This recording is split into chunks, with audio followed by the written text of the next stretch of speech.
ಬೇರೆ ಫಸ್ಟೇ ತುಂಬಾ ಬೆಲೆ ಇತ್ತು, ಈಗ ಬೇರೆ ಒಂಥರ ಕ್ಯಾರೆಕ್ಟರ್ ಜನರೇಟ್ ಮಾಡ್ಬಿಟ್ರಿ ನೀವು ನನಗೆ.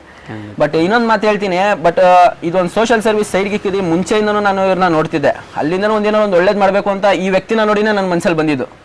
ಯೂಶಲಿ ಅದು ಒಂದೊಂದು ಕ್ಯಾರೆಕ್ಟರ್ ಜನರೇಟ್ ಆಗಿಬಿಡುತ್ತೆ, ಮಾಡಿದ್ರೆ ನೋಡಿ ಈ ಥರ ಸೇವೆ ಮಾಡಬೇಕು, ಮಾಡಿದ್ರೆ ಈ ಥರ ಒಂದು ಹೆಲ್ಪ್ ಮಾಡಬೇಕು ಅಂತ. ಅದು ನಿಮ್ಮನ್ನ ನೋಡಾದ್ಮೇಲೆ, ಅದು ನೀವು ನಡೆಸ್ತಾರ ನಿಮ್ಮ ಪೇಜ್ ನೋಡಾದ್ಮೇಲೆ ನನಗೆ ಅರ್ಥಪೂರ್ಣ ಅದು ಬಂದಿದ್ದು ಮಾಡಬೇಕು ಅಂತ. ಖಂಡಿತ ಇದೇ ಥರ ಸೇವೆ ಮಾಡ್ತಾ ಇರ್ತೀವಿ, ನೀವು ಇದೇ ಥರ ಕಂಟಿನ್ಯೂ ಮಾಡ್ತಾ ಇರಿ. ಬಟ್ ಇನ್ನು ಇದು 60 ಇದೆ, 600 ಗಂಟೆ ದೇವ್ರು ನಿಮಗೆ ಶಕ್ತಿ ಕೊಡಿ. ಖಂಡಿತ ತುಂಬ ಧನ್ಯವಾದಗಳು. ಖಂಡಿತ ಸರ್, ಥ್ಯಾಂಕ್ ಯು ಸರ್. ಇವತ್ತು ದಾನೀಶ್ ಸರ್ ಅವರು ಹಾಗೆ ಅವರ ಎಲ್ಲ ಸ್ನೇಹಿತರು ನಮ್ಮ ಆಶ್ರಮಕ್ಕೆ ಬಂದಿದ್ದಾರೆ. ತುಂಬ ಖುಷಿ ಆಗುತ್ತೆ. ಇವ್ರದ್ದು ಇನ್ಸ್ಟಾಗ್ರಾಮಲ್ಲಿ ಮಿಸ್ಟರ್ ಕನ್ನಡಿಗ ಅಂತ ಒಂದು ಪೇಜ್ ಇದೆ. ಅದ್ರ ಮುಖಾಂತರ ಇವರು ಒಂದು ಟೀಮ್ನ ಮಾಡಿಕೊಂಡು ತುಂಬ ಅರ್ಥಪೂರ್ಣವಾಗಿರುವಂಥ ಸಮಾಜ ಸೇವೆನ ಮಾಡ್ತಾ ಇದ್ದಾರೆ.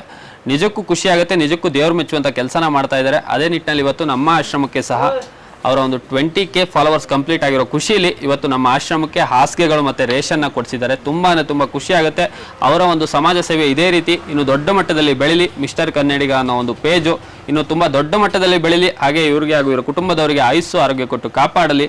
ಹಾಗೆ ಇವರ ಒಂದು ಟೀಮ್ ಏನಿದೆ ತುಂಬ ದೊಡ್ಡ ಮಟ್ಟದಲ್ಲಿ ಬೆಳೀಲಿ ಅಂತ ಭಗವಂತನಲ್ಲಿ ಕೇಳ್ಕೊಳ್ತೀನಿ. Thank you so much sir.